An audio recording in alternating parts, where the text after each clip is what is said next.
동생들 안녕하세요. 오늘은 한눈에 보이는 교회사라는 제목으로 하려고 합니다. 교회사 일반적인 내용을 그냥 하려고 하고 성경을 보실 일은 없을 것 같아요. 어, 워낙 이제 방대한 영역이잖아요. 교회가 이제 2000년 전에 오순절 때 시작이 됐고 그 이후로부터 장구한 세월이 지나면서 지금까지 이렇게 쭉 이어져 왔는데 쭉 이어진 시간 동안에 우리가 갖고 있는 뭐 이를테면은 우리는 지금 굉장히 당연하게 그런 것들을 생각합니다.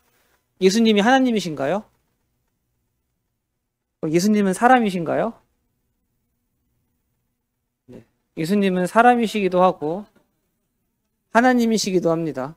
근데 우리가 이렇게 당연히 여기는 것이 굉장히 힘든 그리고 어려운 가운데에서 지켜낸 것들이고 그리고 그러한 것들이 수많은 이단들이나 아니면은 이제 국가와 결탁되어 있는 여러 가지 교회들에 의해서 계속 공격을 받았어. 우리가 지금 소중하게 생각하고 있는 형제자매 호칭이라든지 아니면은 우리가 만찬, 성만찬 하고 있는데 이것조차도 우리가 하기 위해서는 단순히 그냥 우리가 하고 싶어서 했던 게 아니라 그 전에 믿음의 선배들로부터 계속해서 물려받았고 이런 것들을 위해서 투쟁하고 박해받고 눈물 흘렸던 선배님들이 있었기 때문에 이런 것들이 여기까지 올 수 있었다라고 볼 수 있습니다. 그래서 이 교회사를 한 번씩 보는 게 개인적으로는 좋다고 생각합니다. 왜냐면은 또 우리 모임이 어떤 모임인지 알고 싶으시다면은 다른 교회들과 비교를 당연히 해야 되거든요. 다른 교회는 어떻게 생겨났고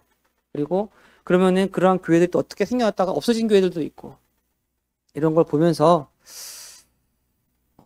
우리가 어떻게 더 겸손하게 그리고 어떻게 더 하나님을 잘 섬겨나가야 할지 어떠한 방식과 어떠한 교리를 잘 지켜나가야 할지 이러한 것들을 지켜나가려면은 우리가 어디에 근거를 두어야 할지 생각해보는 시간이었으면 좋겠어요. 시간이 많지 않기 때문에 최대한 줄여봤는데 제목만 아마 말씀드리면서 끝날 것 같아요. 근데 만약에 못 끝나면은 다음 주도 할 수 있을 것 같은데 최대한 한번 말씀을 드려보겠습니다. 제가 카카오톡에다가 올려드렸죠. 뒤쪽에 한 15장 정도 A4 용지로 뽑아왔어요. 종이로 보고 싶으신 분은 뒤에 종이 있으니까요. 그거 보셔도 되고요. 오순절 사건으로 인해서 성령님이 오셔서 일단의 사람들이 어떻게 되었어요? 교회를 이루게 됩니다. 교회를 이루고 처음으로 베드로가 나가서 전도를 시작을 하게 되고 전도를 시작하게 되면서 사람들이 불어나면서 교회가 만들어지게 됩니다. 그래서 오순절날의 사건으로 인해서 교회가 탄생했다는 것을 우리가 알고 있습니다. 그래서 처음으로 교회가 탄생하고 이른바 그리스도교, 기독교죠. 기독교가 그리스도교, 예수님을 믿는 사람들, 예수 그리스도를 믿는 종교, 기독교가 탄생을 하게 되었습니다. 근데 처음부터 이 기독교가 별개의 종교같이 서 있었을까요? 처음에 생겼을 때 수많은 사람들이 유대교의 한 분파 정도로 인식을 했습니다. 유대교에 쓰는 구약 경전을 그대로 갖다 쓰고요. 유대교에 나와 있는 메시아 사상, 메시아를 원했던 그런 것들 그대로 갖다 쓰는데 단지 뭐예요? 그 메시아가 누구였다? 예수님이셨다. 유대 사람들이 십자가에 못 박아 죽였던 예수님이 메시아다라는 것만 있었기 때문에 유대교와 크게 차이점이 사실은 없었어요. 그렇기 때문에 우리가 잘 아시는 것처럼 사도 바울이 처음에 도시에 갔을 때 항상 어디에서 먼저 전도를 시작하죠? 네, 유대교 회당에 가서 전도를 시작하게 됩니다. 그리고 그렇게 들어갔을 때 물론 이제 핍박도 받았지만 환영도 받았어요. 환영도 받고 실제로 많은 랍비들이라든지 성경을 읽어본 사람이라면은 그리고 이사야서라든지 여러 가지 메시아에 대한 말씀을 깊게 묵상했던 사람들은 실제적으로 많은 유대인 랍비들과 선생님들과 서기관들과 바리새인들이 어떻게 됐어요? 다 들어오게 됩니다. 많이 들어왔어요. 하지만 이제 유대교와 이렇게 미묘하게 섞여 있었던 이 교회, 기독교가 완벽하게 결별을 선언할 때가 언제냐면은 AD 90년경입니다. AD 90년경인데 이때 이제 그 얌리아라는 곳에서 랍비 학교가 있었어요. AD 70년에 그 예루살렘이 망하고 다 완전히 부서졌죠. 이스라엘이 망했습니다. 유대가 완전 망했는데 망할 때 요하난 그 뒤가 잘 생각이 안 나네요.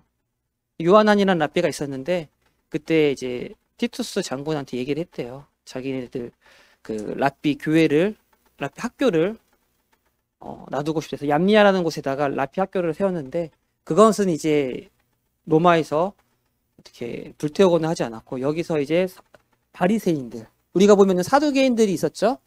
여러 가지 이제 그 유대교에서 종파가 많이 있었는데 다 없어졌습니다. 유대가 망하면서 다 없어지고 뭐만 남았냐면 바리새파만 남았어요. 바리새파만 남았고 이 바리새파들이 그 얌리아라는 곳에 모여서 회의를 하면서 이 예수 믿는 사람들이 우리랑 똑같은 사람이 아니다. 이 예수 믿는 것과 유대교는 같이 할 수 없다라고 선언을 합니다. 그리고 그 다음부터는 유대교에 예수님 믿는 사람들을 아예 들어오지 못하도록 딱 잘라버려요. 그래서 이때부터 유대교와 기독교가 완벽하게 분리가 되게 됩니다. 그 전까지는 분리는 돼 있었지만 어정쩡하게 뭔가 이렇게 외부에서 봤을 때는 유대인들이 믿는 신을 똑같이 믿으니까 유대교와 분파로가 날았다라고 보시면 될 것 같습니다. 그래서 오순절 사건부터 약 1세기, 약 100년 동안이 사도시대입니다. 사도시대. 왜 사도시대인지는 아시죠? 침례 요한이 죽기 전까지로 보시면 됩니다. 사도들이 살아있었을 때가 바로 사도시대입니다. 침례 요한이 뭐 전승에 의하면은 끓는 기름 속에 집어넣었대요. 죽으라고. 넣었는데 안 죽었답니다. 그래가지고 어쩔 수 없이 반모섬에 유배를 보냈었고 반모섬에 유배 갔다가 나중에 이제 뭐 전승에 의하면은 그 에베소로 다시 가가지고 거기서 자연사했다라고 하시는 분들도 계시는데 어쨌든 사도 요한이 유일하게 자연사한 나이 먹고 죽은 사도고 나머지 사도들은 다 어떻게 됐어요? 다 죽었죠. 죽었습니다. 그래서 이 사도 시대가 사실은 제일 중요해요. 초기 교회 시대 중에서도 사도 시대. 왠지 아십니까? 왜 사도 시대가 그렇게 중요할까요? 성경이 공인하고 있는 교회의 모습이 나타난 유일한 시대이기 때문에요. 사도 시대를 벗어나는 순간 성경이 나와요, 안 나와요? 나오지 않습니다. 그래서 우리 교회뿐만 아니라 군포 중복교회뿐만 아니라 우리 브레들린뿐만 아니라 모든 카톨릭이 되었던 모든 교파교회들의 뭐라고 말씀하시지 아십니까? 초대교회의 본을 따르고 있다라고 다들 그렇게 생각을 해요. 모든 교회들이 모든 교파들이 다 어디에다가 그 초점을 둬요. 사실은 이 초대교회에다가 초점을 두고 자기네들은 이렇게 하려고 하고 있다 라고 이야기를 합니다.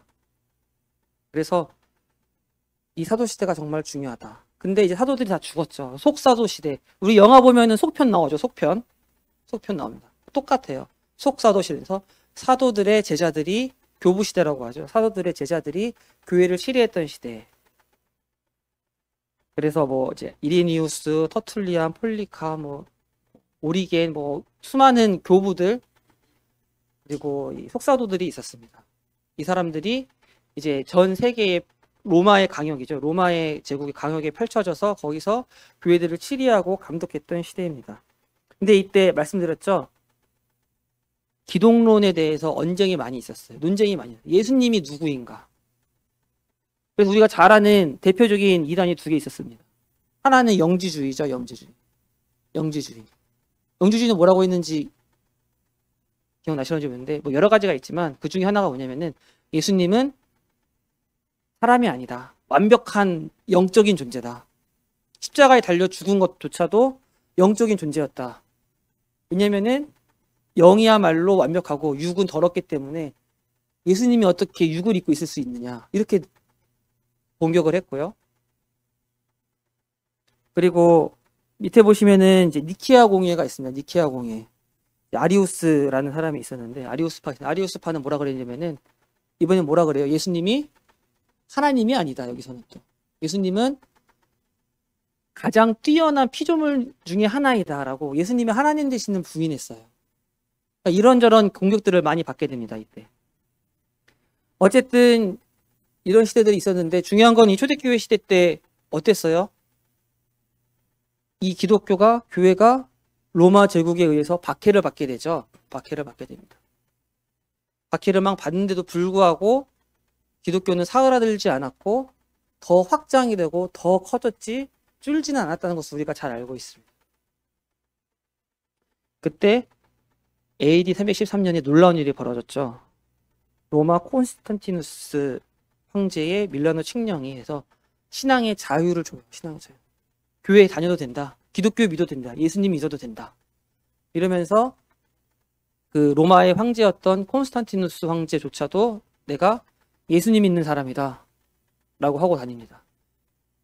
근데 과연 이 황제가 정말로 예수님을 믿었을까요? 모르겠어요. 저는 그리고 많은 학자들은 안 믿었다고. 왜냐면은 로마 시대 때 그렇게 박해를 하고 괴롭히고 했는데 쥐잡듯이 잡아서, 특히 이제 콘스탄티누스 대제 황제 그 앞전에 있는 황제가 기억이 안 나네요, 이름이. 그 바로 요 앞전 황제가 굉장히 가장 네로 황제의 그 박해보다 더 심한 박해들을 많이 했다고 합니다. 가장 최전성기가 바로 이 직전이에요. 근데 이렇게 쥐죽듯이 잡았는데도 불구하고 사그라들지 않았다. 그러니까 로마 제국이 안 그래도 상태가 안 좋았습니다. 상태가 안 좋고 행정력이 떨어지고 하는데 로마 제국이 갖고 있는 모든 역량을 뭐에다 쏟은 거예요?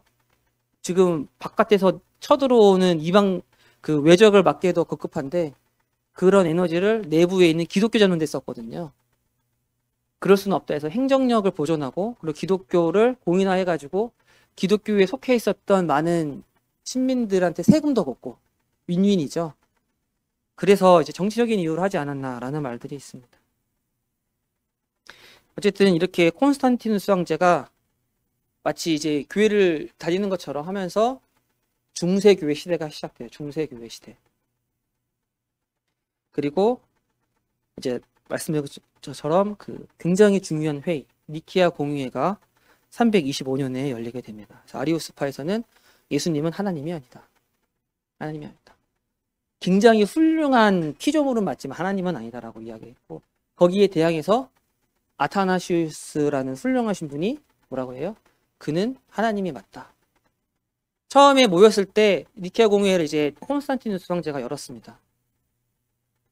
전 이제 그 로마 제국의 교회에다가 편지를 보냈다 그래요. 초청한다고. 한 300명 정도의 감독들과 장로들이 모였다고 합니다. 근데 모였을 때 불과 325년에 이제 니케아 공회를 했으니까 313년에 로마에서 이제 신앙의 자유를 줬죠. 불과 12년 만에 이런 일이 벌어졌는데, 그래서 니케아 공회를 딱 열어가지고 장로들이랑 막 감독들이 들어오던데 막 누구는 눈 하나가 없고 누구는 손이 없고, 왜냐면은 바로 12년 전, 13년 전까지만 해도 뭘 했어요?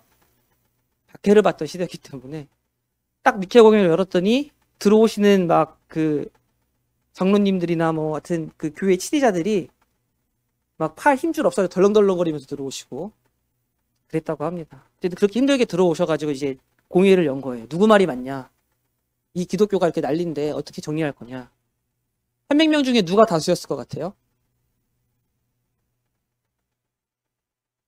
성경에서는, 아니 성경이 아니죠. 학자들은 그래요. 대다수는 침묵하는 중립이었습니다. 대다수가 침묵하는 중립자들. 대다수가. 약 한 20에서 30명 정도가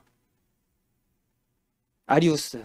그리고 그거가 약간 비등하고 약간 더 소수가 아타나시우스를 지지하던.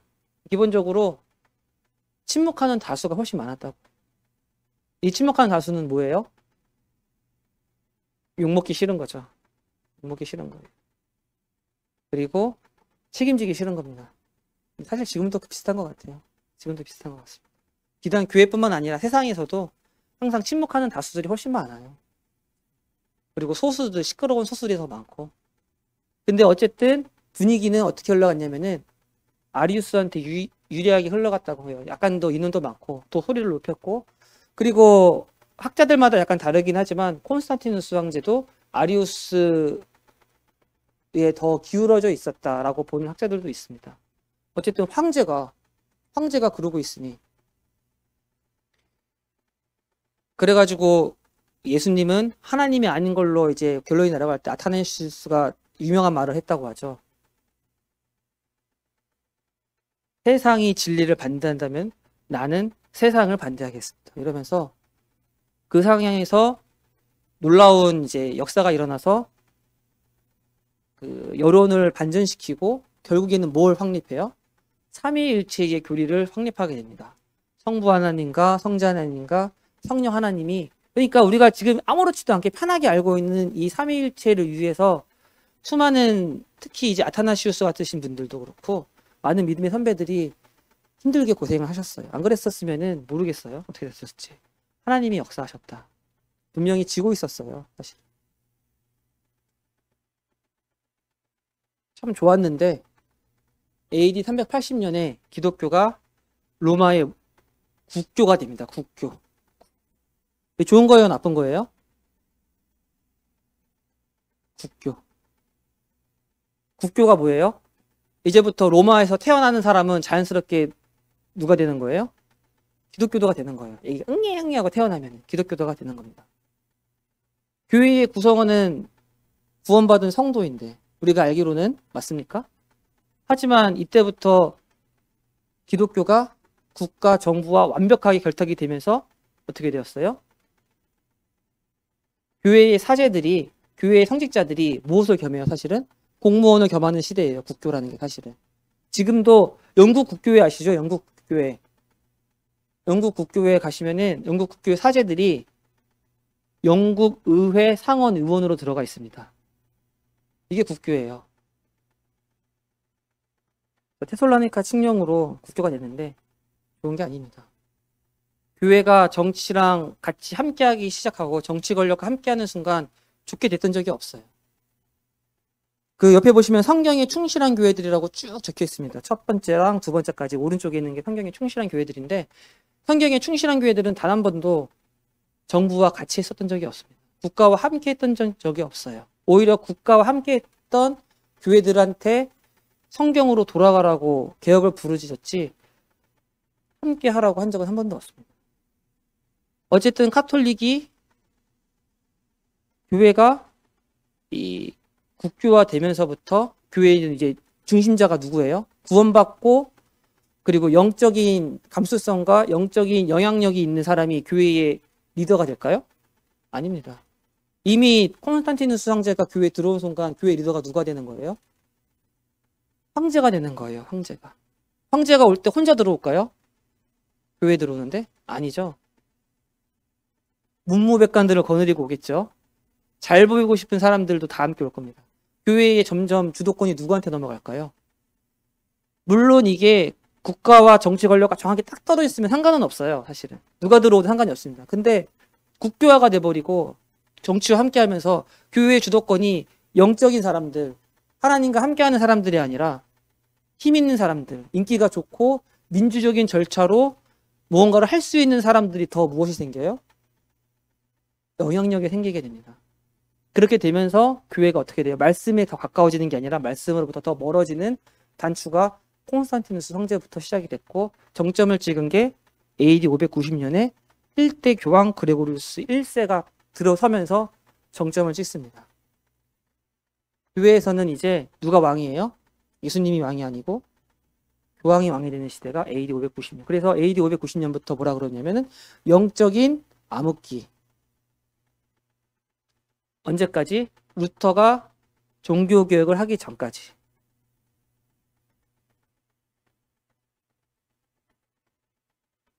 물론 이제 그 전에 신약 성경이 확정되긴 했습니다. 신약 성경이 확정됐고 그 전에 여기 보시면은 이제 우리가 신약 성경이 몇 권이시죠? 27권.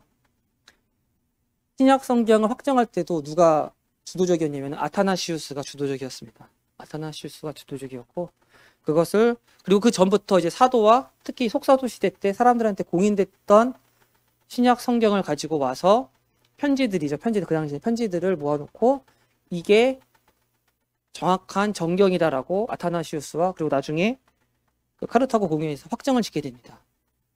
굉장히 중요했던 사건이고 이렇게 카톨릭이 들어섰습니다. 카톨릭이 확정이 되었어요. 이러면서 어떻게 돼요? 교회가 잘 될 것 같지만 안 되죠. 타락하기 시작합니다. 대표적인 중세 카톨릭의 전행들을 모아봤는데요. 교황이 인간입니다. 인간이죠. 카톨릭에서는 1대 교황을 누구라 그래요? 베드로라고 합니다. 베드로. 그리고 교황은 오류가 없다. 신의 대리자니까. 맞아요, 틀려요? 1대 교황인 베드로가 오류가 있었습니까? 없었습니까? 예수님한테 모르겠다고, 난 이 사람 모른다고 배반했잖아요. 거짓말했잖아요. 맞습니까?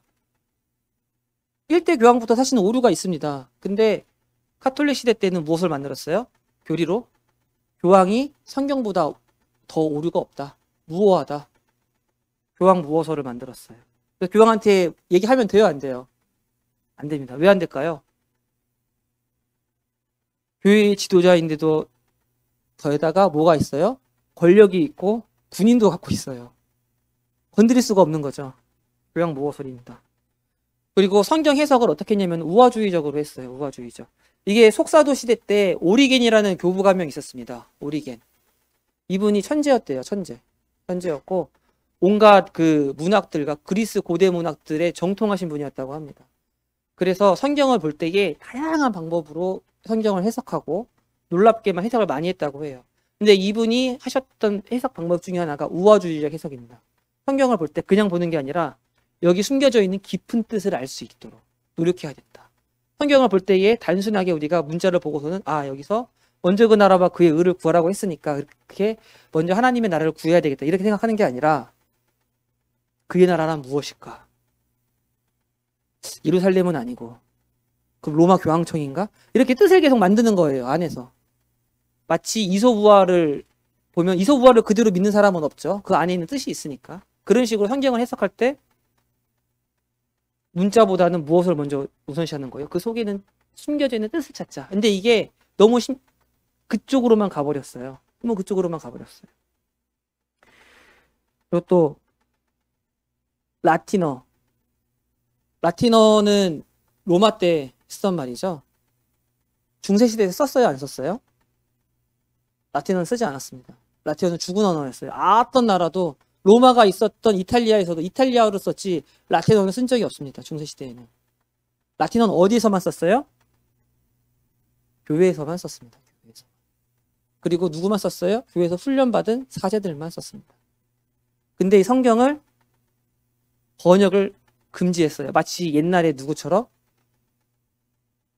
꼬란이죠. 꼬란. 이슬람교처럼. 번역을 금지시켰어요. 그러니까 성경은 누구만 볼 수 있는 거예요? 사제만 볼 수 있는 거예요. 사제만. 자연스럽게 사제 외에는 성경을 해석할 수 있어요? 없어요? 없어요. 성경을 못 보게. 우리가 지금 편안하게 성경 보고 여러분들이 만약에 중세 카톨릭 시대에 떨어져가지고 성경을 보고 있다. 잡혀가서 죽습니다. 감히. 물론 보려고 해도 못 볼 거예요. 그 어려운 라틴어를 언제 공부해서 언제 그 성경책을 볼 수 있었을 거예요. 구원론도 많이 바뀌게 돼요. 구원론도. 분명히 성경에서는 믿음으로 구원에 이르는 건데 은혜로 믿음에 이르는 건데 무엇을 지켜서 미사에 잘 참석하고 성례들을 잘 지키고 그럼으로써 뭐가 돼요? 구원을 받을 수 있다라고 가르치기 시작합니다. 그럼에도 불구하고 성경에 충실한 교회들은 여전히 있었어요. 겉으로 보기에는 카톨릭이 다 모든 그 유럽을 장악하고 있었던 것 같지만 보이지 않는 곳에서 그래서 김홍열 형제님 유튜브 찾아서 들어보시기 바랍니다. 말씀하시기를 이렇게 그 산에서 이렇게 위에를 이렇게 땅을 바라보면은 강이 보이죠. 물이. 강이 보이고 시내가 보이고 호수가 보이고 지하수는 보여요? 안 보여요? 보이지 않습니다. 하지만 지하수가 있죠. 이 당시에 대부분의 사람들이 카톨릭을 믿고 있었고 그리고 대부분의 거의 모든 사람들이 카톨릭에 종속이 되어 있었지만 그 가운데에서 보이지 않는 곳에서 박해를 받았지만 끝까지 성경대로 하고자 하는 사람들은 항상 있어 왔습니다. 물론 이 사람들이 환영받았을까요? 이 사람들은 총칼이 없었어요. 군대를 이루지 않았습니다. 정치와 함께하지 않았어요. 권세와 권력이 별로 없었어요. 항상 도망 다녀야 했고 기껏 자신들의 저작이나 책들을 썼지만 어떻게 돼요? 다 빼앗기고 불태워서 없어지고 이런 교회들이 분명히 있지만 찾기가 굉장히 힘들다고 합니다. 역사적으로. 자료가 없으니까 그렇겠죠. AD 590년이니까 6세기네요. 6세기 말에 교황이 생기고 그렇게 이제 타락했음에도 불구하고 바로 600년경 AD 7세기에는 바울파라는 사람들이 지금의 아르메니아 지방이 이제 우크라이나 전쟁하고 있잖아요. 러시아랑 그 근방입니다. 거기 예전에 아르메니아라고 불렀다고 해요. 크림반도 있고 동부 유럽 그쪽에 바울파라는 사람들이 남아 있었다고 해요. 그러면서 각 교회의 모어석에서 주장해요. 독립성. 카톨릭에서 보기엔 말도 안 되죠. 카톨릭은 밑에서부터 쫙 피라미드처럼 올라와가지고 중앙 집권이 딱 갖춰지는데 교회의 독립성을 말하고 있고, 교회의 구성원은 오직 침례를 받은 사람들, 침례를 받은 신자, 성도여만이 된다. 복음일파가 있습니다. 복음일파. 우리 불가리아 아시죠? 그 그리스 위쪽으로 좀 올라가시면 있는 나라, 그 근처에 불가리아 지역에도 복음일파가 있었답니다. 당연히 이제 바울파, 그러니까 이 사람들이 서로 영향을 주고받기도 하고 아니면 전혀 없던 데서 태어나기도 합니다. 근데 어쨌든 서로 영향을 조금씩은 주고받았을 거다 이야기는 하는데, 중요한 건 이 사람들이 새로이 개혁을 하면서 그러니까 교파가 새로 태어납니다. 무엇을 통해서 생겨날까요? 기적을 통해서? 이적을 통해서 생겨날까요? 아니요. 뭐 복음일파, 뒤에 왈비파, 왈도파, 롤라드, 후스파 쭉 있는데, 이 사람들이 항상 무엇 때문에 생겨났나? 성경 말씀 때문에 생겨났습니다. 성경 말씀 때문에. 모든 개혁은 어디서부터 시작됐다? 성경에서부터 시작됐습니다. 신비한 기적 같은 일들이 벌어져가지고 사람들이 믿기 시작했다라는 말은 모르겠어요. 제가 못 찾았는지 몰라도 찾지 못했습니다. 항상 모든 개혁은 성경으로부터 시작했습니다. 우리도 마찬가지예요. 항상 근원은 어디에 있다? 성경이 무한 거고, 성경이 완벽한 거고, 성경에 써있는 초대교회가 완벽한 거지. 그 위의 것은 사실은 우리에게 참고는 될지언정 우리가 추구해야 될 방향은 아니다. 우리 항상 고민해봐야 돼요. 마치 베레아 사람들이 신사적이어가지고 말씀을 우리가 들을 때 열심히 듣지만 그 말씀이 진짠가 싶어서 뭘 봤다고요? 성경을 상고한 것처럼, 말씀을 묵상한 것처럼 우리도 마찬가지인 것 같아요. 진짜 이게 맞나? 지금 제가 열심히 이렇게 말씀드리고 있죠. 문원 선생님, 김원 선생님이 말씀하시고 있죠. 그거 다 믿으시면 안 돼요. 다 믿으시면 안 됩니다. 정말로 그러한가 하여 성경을 상고하시기 바랍니다.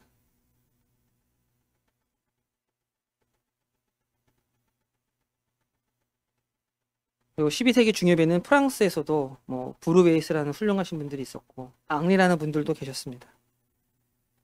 그리고 성직 제도를 부정하고, 그리고 사람들한테 참 선량한 사람이라고 칭찬받기도 했어요. 그리고 왈도파가 또 있었습니다. 남프랑스에서도. 부자였던 피터 왈드에서 시작했는데 알프스로 도망을 가죠. 받기가 시작되니까. 이 사람들도 그랬습니다. 오직 은혜로 구원받는다. 그러니까 오직 은혜로 구원받는다라는 명제는 루터가 맨 처음에 시작한 게 아니에요. 그 전에도 사도시대부터 계속해서 있었던 바로 그 명제를 계속해서 말씀을 통해서 깨닫고, 카톨릭이 틀렸구나라고 했던 사람들은 항상 있어 왔습니다. 말씀에 대한 절대 권위, 성경이야말로 절대적이고, 다른 여러 가지 교리라든지 카톨릭 법전이라든지 교황의 그 말씀들이라든지 이게 중요한 게 아니라 성경만이 중요하다. 이 왈도파는 폭넓은 교제를 많이 했다 그래요. 왜냐면 이 당시에도 왈도파 말고도 다른 이를테면은 엘비파라든지 복음일파가 있었으니까요. 폭넓은 교제를 많이 했다. 되게 중요한 사람이 이때 나옵니다. 14세기 영국에서 위클리프라는 사람이 있었어요. 위클리프. 카톨릭 사제였죠. 이 사람이 처음으로 성경을 번역했어요. 영어로. 그 전까지는 라틴어 성경밖에 없었습니다. 이 사람이 성경을 번역하고 사람들과 함께 읽기 시작했어요. 그러자 성경을 읽고 같이 해석하고 공부하면서 구원받고 놀라운 일들이 일어나고, 이 사람들이 전도를 많이 했답니다. 전도를. 별명이 롤라드가 수다쟁이라는 뜻입니다. 사람만 만나면은 말씀에 대해서 얘기해요. 사람만 만나면은 내가 봤던 성경에 대해서 얘기해요. 사람만 만나면은 말씀에서 봤던 대로 내가 은혜로 구원받았다는 걸 자랑하고. 그리고 모든 성도는 제사장이다. 모든 성도가 한 명만 뭐 사제만 예전에는 그랬어요. 성공회도 그렇고 국교 체제가 마치 동사무소 같이 한 도시에 가면은 그 도시를 관할하는 교회가 있는 거예요. 그래서 그 교회에서는 한 명만 딱 그 선출되어 있는 신부님이라든지 주교라든지 한 명만 설교를 해야 됩니다. 그리고 한 명만 하나님의 말씀에 해석을 해줄 수가 있어요. 그 사람 없으면은 그날은 없는 거예요. 아무것도 없는 거예요. 왔다가 그러면 사람들이 일요일 됐으니까 막 오잖아요. 교회로 왔다가 담당하시는 주교님이나 신부님이나 목사님이 아프시거나 어디 가셨어. 그럼 어떻게 해요? 다 그냥 집에 갑니다. 집에 가던 시대예요.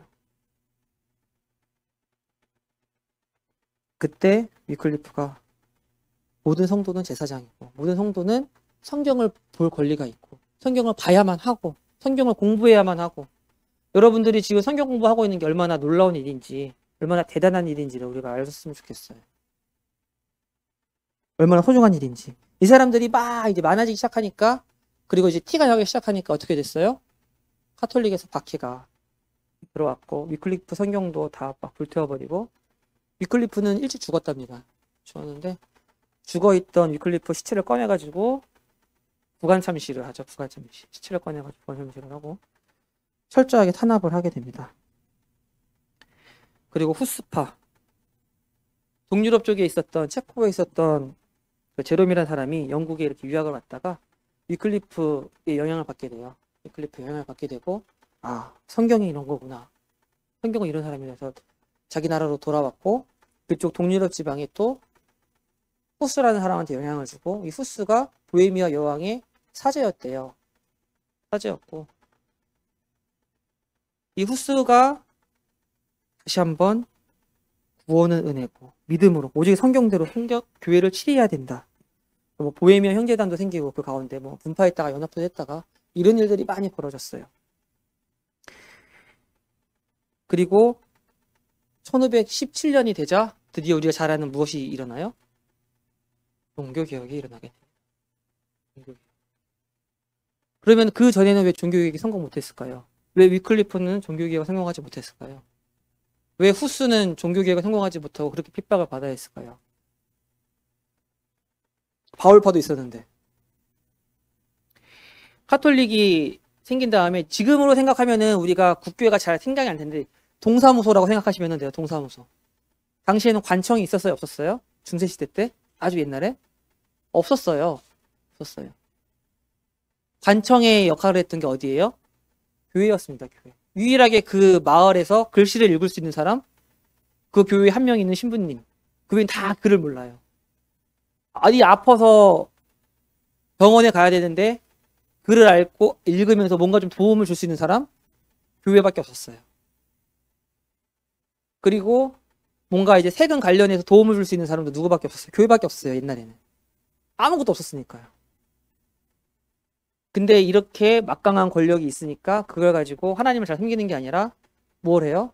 자기네들의 부를 쌓고 자기네들의 권력을 쌓고 산호사의 굴욕 1077년에 있었다는데 독일의 황제가 추운 겨울날에 맨발로 3일 동안 무릎 꿇고 앉아가지고 제발 한 번만 용서해달라고 봐달라고 빌었던 산호사의 굴욕이 있었어요. 이때가 교황이 최전성기였다고 해요.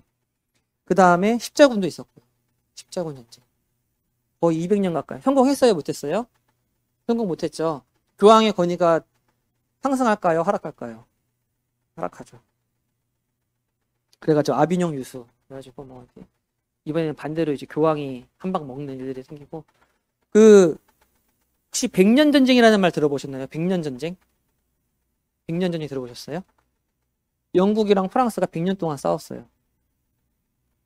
그리고 그때 스페인에서는 이슬람 세력이랑 전쟁을 많이 했습니다. 십자군이 그 예루살렘을 쳐들어가는 십자군도 있었지만 스페인에서는 스페인 땅을 되찾기 위한 십자군 전쟁도 있었거든요.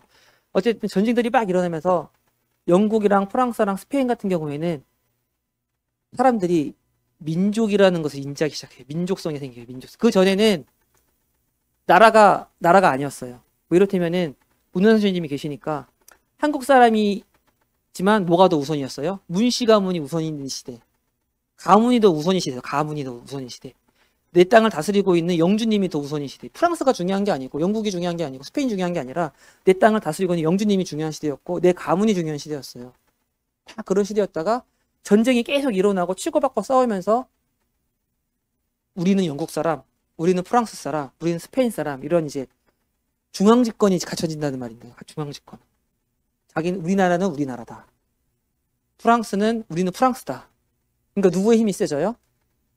왕의 힘이 세지는 거죠. 왕의 힘이 세지는. 계속 전쟁을 하다 보면은 지금도 우크라이나에서 힘 제일 세잖아요. 젤렌스키 대통령. 대통령이 원래 전쟁 나면은 대통령이 무조건 힘이 세야 됩니다. 안 그러면 전쟁을 할 수가 없으니까. 그러면서 교황의 권력이 약해져요, 세져요? 약해지죠. 왕은 힘이 세지고 교황은 쪼그라들고. 근데 그 와중에 중앙 집권이 잘 이루어지지 않았던 나라가 한 나라 있었어요. 어느 나라예요? 스페인, 영국, 프랑스 말고 그쪽에 독일. 독일은 아직도 중앙 집권이 이루어지지 않았습니다. 다 짜잘짜잘 막 찢어져 있었어요. 그러니까 독일에서는 교황이 힘이 세요, 안 세요? 힘이 엄청 셌어요. 영국이랑 프랑스에는 뭐 교황이 뭔가 권세를 부리려고 해도 왕 눈치를 봐야 되지만 독일에서는 날개가 다 잘게 쪼개져 있고 아직까지도 각 가문들이 하니까 내가 몇 가문들을 좌지우지하면서 독일에서 전횡을 많은 이제 그 난리를 치게 됩니다. 한마디로. 면제부를 제일 많이 팔아먹은 나라가 어디? 독일입니다. 다른 나라에서는 잘 못 팔아먹었대요. 말도 안 되고 왕 입장에서도 면제부를 팔면은 나라의 국고가 어디로 가요? 나라의 돈이 다 로마로 빠져버리네요. 교황한테 가니까 싫은 거죠. 근데 독일에서는 그런 거를 막을 사람이 있어요, 없어요? 없어요. 영주들이 다 자기 쪼개졌으니까. 독일 사람들의 마음에 뭐가 있었냐면은 누가 싫어요? 교황이 싫은 거예요. 교황이 그때 너무 싫은 거예요. 오히려 영국, 프랑스, 뭐 스페인 이런 데는 교황한테 그렇게 큰 악감정이 없었는데 독일 입장에서는 어때요? 독일 사람들은 아니 옆에 나라는 건드리지도 않으면서 우리나라만 이게 더 열받는 거예요. 사람이 사실은 다 함께 막 박해받고 힘들면은 괜찮은데 나만 막 괴롭힘 당하고 나만 막 힘들게 하면은 더 열받는 거거든요. 독일에서 굉장히 교황을 싫어하는 분위기가 막 형성이 됩니다. 그리고 이제 동로마가 멸망하죠. 동로마 제국이 그러니까 로마 제국이 1453년도까지 있었던 거예요. 쭉 계속 존속을 했었던 건데 로마 제국이 완벽히 없어집니다. 동로마 제국이 없어지고 거기에 있었던 수많은 학자들, 그리스 그 책들, 여러 가지 서적들 다 어디로 넘어와요? 가까이에 있는 이탈리아로 도망옵니다. 학자들이, 과학자들이, 연금술사들이 그리고 신학자들이 다 도망오게 되는데 왜냐면 거기는 이제 누가 지배하니까 이슬람 교도들이 지배하게 되었어요.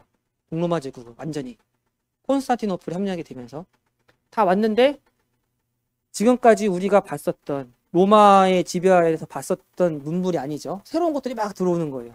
그때부터 뭐가 시작돼요? 우리가 잘 아는 한 번씩 들어봤었던 르네상스가 시작이 되게 됩니다. 새로운 지식, 새로운 것들, 그리스 로마에서 얘기하는 인본주의적인 것들 혹은 교황이 진짜 최고가 아니구나라는 것들 거기다 더불어서 뭐가 생겼어요? 진짜 유명한 1450년 정도쯤에 금속 활자가 유럽에서 발명됩니다. 그러니까 그전에는 책이 얼마나 귀했는지 몰라요. 성경책 한 권이 너무나도 귀해가지고 마을마다 한 개씩 있었습니다. 마을마다 한 개씩. 없는 마을도 많고 엄청나게 큰 부자들만 집에 성경책이 있고 그마저도 마음대로 못 보고 사제들만 볼 수 있고 그래서 귀족들이 누구 항상 데리고 다녔어요? 사제를 데리고 다녔어요. 사제를. 가지고 우리 체스 두시면은 킹이 있고 퀸이 있고 항상 옆에 누가 있어요? 주교가 있습니다. 비숍이. 나이트보다 더 가까이 붙어 있어요. 항상. 체스 보시면 뭐 그렇습니다. 어쨌든 항상 이 왕과 귀족 옆에는 성경을 읽을 수 있는 사제들이 따라다녔단 말이죠. 어쨌든 성경이 굉장히 귀했어요. 왜냐면은 성경 한 권 책으로 쓰려면 얼마나 힘들어요. 거기다가 글씨 틀리면 돼요, 안 돼요? 안 되잖아요. 틀리면 그 장 나가리 되고 다시 써야 되는데. 얼마나 많은 시간을 들리고 얼마나 힘들었겠어. 그러니까 책 한 권이 엄청 비싼 거예요. 근데 활자가 요 앞전입니다. 요 앞전. 활자가 만들어지면서 어떻게 되었어요? 새로운 지식이 막 퍼져나가는 거예요. 퍼져나가. 그래서 1517년에 루터가 95개조 반박문을 비덴부르크 교회 앞에다가 걸어놨을 때 그게 4주 만에 전 독일로 쫙 퍼졌다고 합니다. 그리고 몇 달 만에 전 유럽으로 쫙 퍼졌다고요. 뭐 때문에? 활자수 때문에. 그전에는 내가 뭔가 책을 썼으면은 그거 어떻게 전달을 해야 돼요? 써가지고 하나하나. 근데 글씨를 쓸 수 있는 사람이 몇 명이나 있었을까요? 그 시대에. 없어요. 그러니까 개혁자들이 후스라든지 이런 사람, 위클리프라는 사람들이 책을 만들고 영어로 성경 써서도 이게 퍼져요? 안 퍼져요? 안 퍼집니다. 근데 이때는 활자술 때문에 책이 퍼져요. 퍼집니다. 정보가 급속하게 퍼지게 되죠. 그러면서 뭐 신드립도 발견되고. 그러니까 이제는 루터가 이야기를 했을 때에 이게 개혁이 성공할 수 있는 여건들이 이제 된 거예요. 그 전에는 개혁의 샛별이라고 부릅니다. 위클리프한테. 위클리프한테 훌륭하신 분들이 있었고 다른 훌륭하신 분들이 많이 있었어도 이게 확장이 안 되는 거예요. 확장이 안 되고.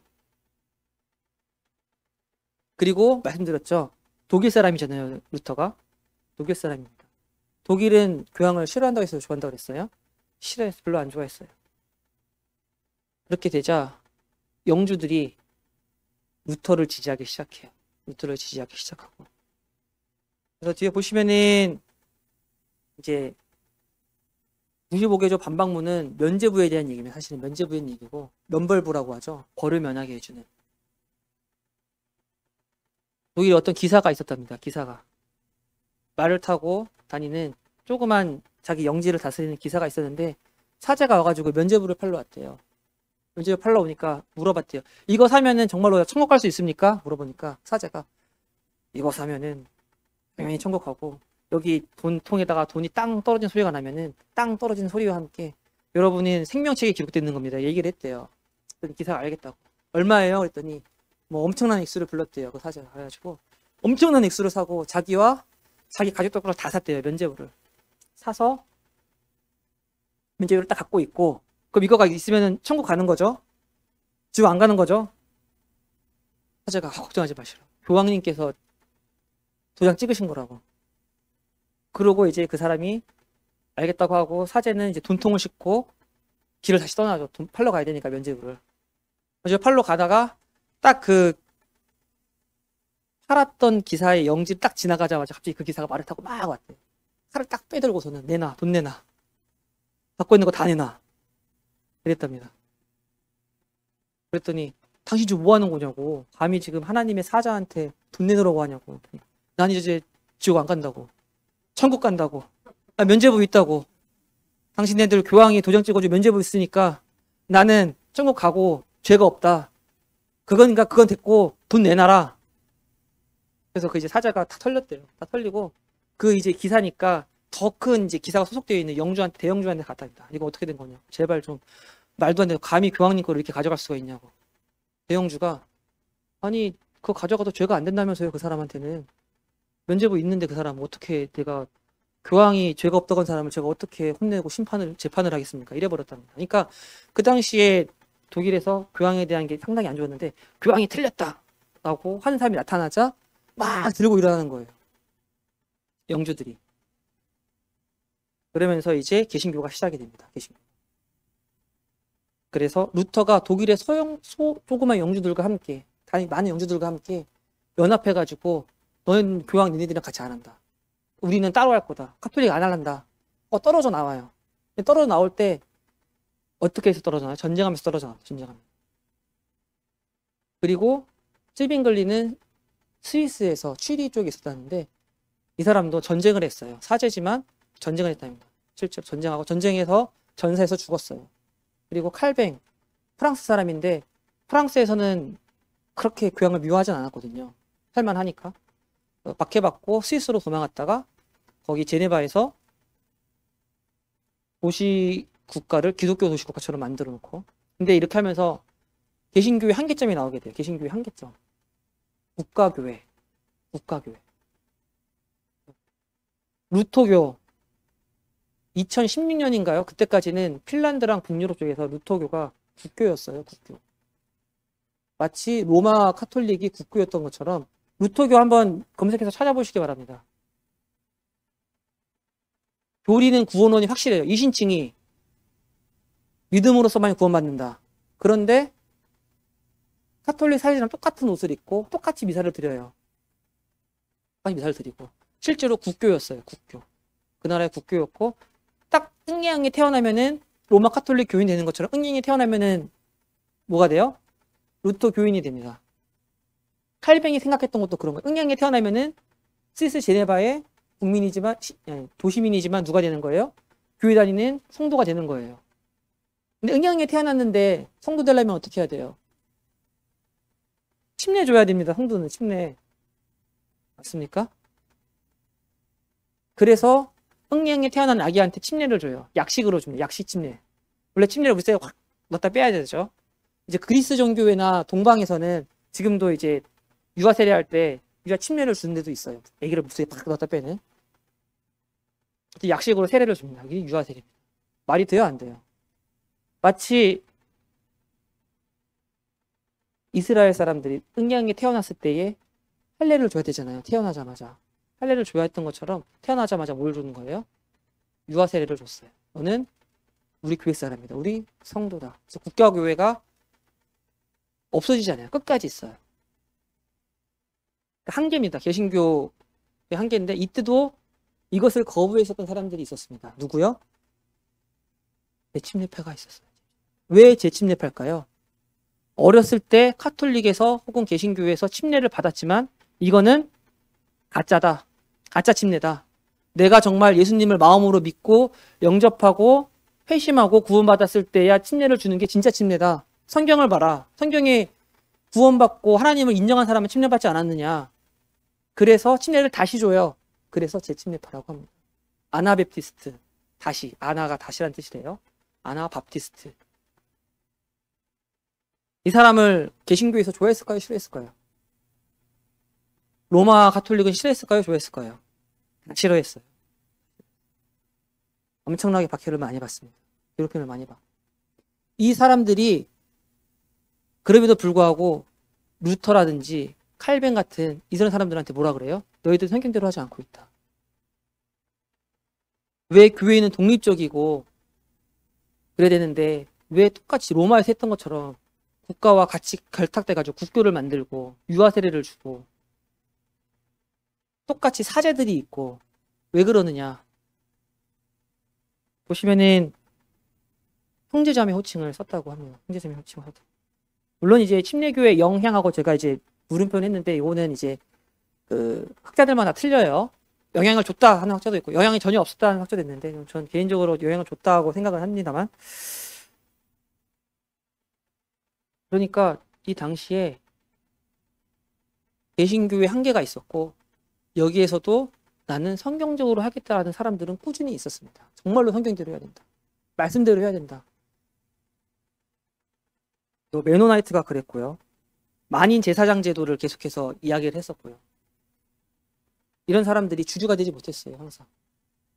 왜냐면은 이 당시에도 정치와 국교라는 게 1000년 동안 종교와 정치가 함께 했어요. 1000년이 넘게 교회는 누구와 함께 관공서처럼 역할을 했었단 말이죠. 이런 시대에 떨어져서 우리는 순수하게 지내겠다. 이게 쉽지 않은 시대였어요. 모든 것을 다 버리고 동사무소에 호적을 못하는 거예요. 지금으로 따지면. 그 당시에 따지면은 로마 카톨릭에서 유아세례 주고 루터교나 다른 이제 개신교에서 유아세례를 주는 게 뭐나 다름없어요? 호적이나 다름없었어요. 호적이나 다름이 없었어요. 근데 그걸 못하는 거예요. 교회에서 기본적으로 우리가 누르고 있는 행정적인 것들을 바랄 수가 없는 거예요. 이 사람들은. 항상 도망 다녀야 했고 괴롭힘 당했어야 됐고 그럼에도 불구하고 이들은 거부했어요. 국가교회 체제를. 프리처치, 자유로운 교회. 국가에서 떨어져 있는 교회.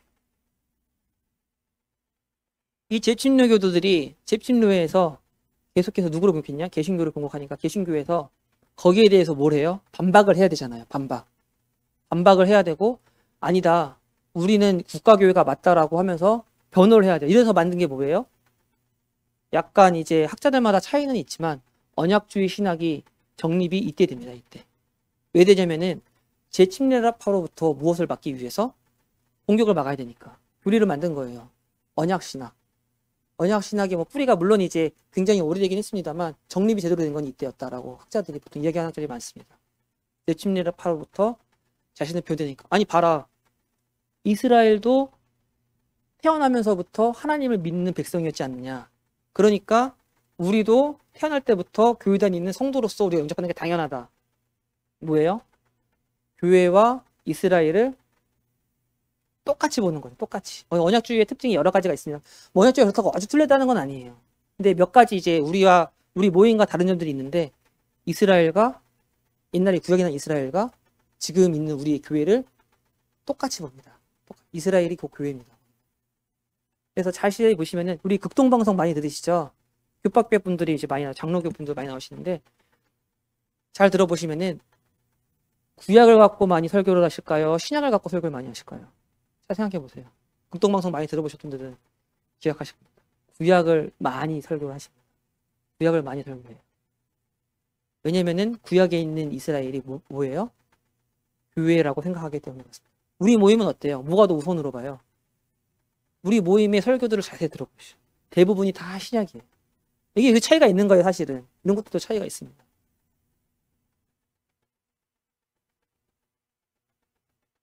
시간이 다음 주에 해야 될 것 같은데 또 재미는 없죠. 이게 역사라서 딱히 재미는 없습니다. 재미는 없고. 네. 시간이 다음 주에 하면 더 해야 될 것 같습니다. 다음 주에 하면 더 해야 될 것 같고. 그래서 이렇게 계속해서 이러한 그 국가에서 분리를 주장했던 성경대로 하고자 했던 사람들이 있었고 이 사람들은 항상 소수였고 그리고 박해받는 위치에 있었다라는 것들을 아시면 좋겠고 이런 사람들이 쭉 이어지면서 이제 19세기에 우리가 그 유명한 형제운동이 일어나게 됩니다. 형제운동에 대한 거는 다다음 주에 그러면은 원효인지님께서 한번 말씀해 주실 텐데 그래서 간단하게 넘어가기로 하고 개신교에 대해서 우리가 좀 알아야 될 필요가 있어요. 왜냐면은 개신교를 모르면 우리가 어떤 교인지 잘 알 수가 없어요. 내가 나라는 존재를 알기 위해서는 누가 필요해요? 항상 타자가 필요해요. 타자가. 나는 눈이 커. 정말로 눈이 큰지 알려면은 옆에 있는 사람이랑 눈을 한번 보고 이 사람보다 내가 크구나 이게 돼야지 눈이 크다는 걸 알 수 있거든요. 나는 말씀대로 하고 있어. 혹은 나는 성경에 있는 기본 진리들에 대해서 이렇게 배워왔어. 근데 이게 무엇과 다르지? 왜 다르지? 그걸 알려면 어떻게 해야 돼요? 다른 교회들과 그럼 비교를 해야 돼요. 똑같이요. 내 눈이 큰 걸 알고 싶으면 다른 교회, 다른 사람과 비교해야 되는 것처럼 우리 교회가 갖고 있는 장점과 단점도 있어요. 꼭 장점만 있는 건 아닙니다. 우리는 항상 겸손해야 돼요. 사실은. 우리 교회 말고도 수많은 사람들이 수많은 분들이 성경을 읽고 성경이 능력이 있습니다. 능력이 있기 때문에 성경을 본 수많은 사람들이 거기에서 영감을 얻고 하나님 앞에 스스로 돌아오신 분들이 너무 많아요. 우리 교회 말고도 많이 있습니다. 브레드림 말고도 많이 있어요. 최초의 지방교회도 아마 그렇게 시작했을 겁니다. 우리 김강수 선생님도 브레드림한테 전도받으신 거 아니잖아요. 말씀 보시고 말씀을 통해서 깨달으신 거잖아요. 수많은 역사적인 교회들이 있는데 우리 브레들린이 유일하게 훌륭한 교회는 아닙니다. 겸손해야 할 필요가 있어요. 우리가 갖고 있는 수많은 교리들과 좋은 것들이 우리 교회에서 자체적으로 생산된 것들이 아닙니다. 생산된 것도 있는데 많은 부분들이 어디서 온 거예요? 믿음의 선배들한테 빚을 지고 있는 거예요. 아타는 실수가 없었으면, 제춤례파가 없었으면, 후스가 없었으면 우리가 여기까지 있지 못했을 겁니다. 그래서 우리가 이 사실을 알고 겸손하게 물론 우리 모임에 좋은 점이 있지만 다른 교회를 막 폄하하고 이단시할 필요는 전혀 없습니다. 물론 이제 정말로 핵심적인 교리는 우리가 보존해야 되겠지만 그렇지 않은 부분까지 들먹이면서 조교는 잘못됐다라고 손가락질 하시면 안 될 것 같아요. 훌륭하신 분들이 정말 많습니다. 근데 저는 어렸을 때 그렇게 안 배웠어요. 우리 교회가 최고고 다른 교회는 다 이단이고 문제가 있고 물론 이제 그런 이제 사상적 배경이 있죠. 그것도 나중에 다음 주에 한번 보도록 하겠습니다만은 어쨌든 우리가 이런 것들을 보면 좋겠다. 혹시 궁금한 거 있으십니까? 여기까지 왔는데 궁금한 거.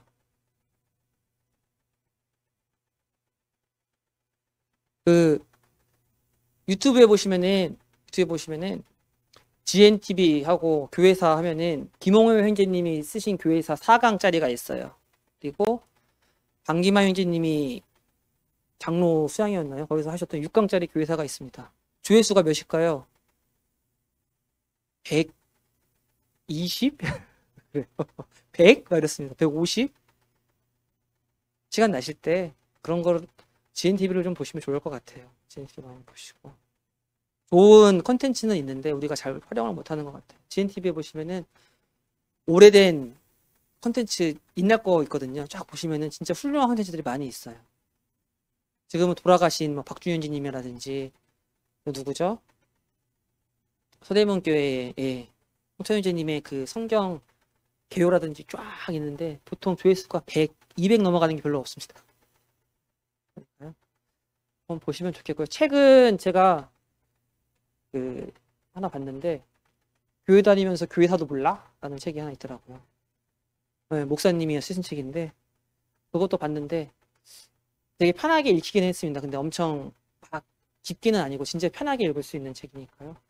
한번 읽어보시면 요렇게 제가 이제 말씀드리는 이제 순례하는 교회에 입각한 약간 이제 비주류에서 보는 게 아니라 정통 교단에서 보시는 그래서 그분들은 이제 근색 교회는 잘 다루지는 않으세요. 워낙 이제 논란이 많고 싸움이 되니까 그런 식도 한번 보시면 좋을 것 같고요. 그러시면은 기도하시고 교회사 1부가 돼버렸네요. 2부는 다음 주에 하고요. 기도하시겠습니다.